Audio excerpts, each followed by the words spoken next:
Aramco. বিশ্বের অন্যতম বড় তেল শোধন ও রপ্তানি কেন্দ্র এটি। প্রতিদিন এখানে শোধন করা হয় প্রায় 5,50,000 ব্যারেলের বেশি অপরিশোধিত তেল। পাশের রপ্তানি টার্মিনাল থেকে প্রতিদিন এশিয়া, ইউরোপ ও আমেরিকায় যায় লাখ লাখ ব্যারেল তেল।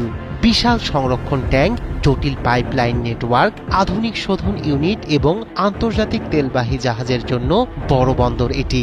সব মিলিয়ে বৈশ্বিক জ্বালানি সরবরাহের কেন্দ্রবিন্দু এই রাস তানুরা। তাই এখানে থাকে কঠোর নিরাপত্তা ও উন্নত নজরদারি ব্যবস্থা। তবু সেই নিরাপত্তা ভেদ করেই আঘাত হানল ইরানের শাহেদ 136 ড্রোন। বিশ্লেষকরা বলছেন এটি শুধু একটি হামলা নয়, বরং কৌশলগত বার্তা।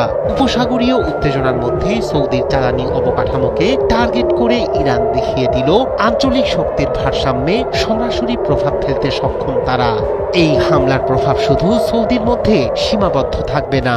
রাশতানুরায় কোনো দীর্ঘমেয়াদী বিঘ্ন ঘটলে অপরিশোধিত তেলের সরবরাহ কমে যেতে পারে আন্তর্জাতিক বাজারে। এতে দ্রুত বাড়তে পারে তেলের দাম।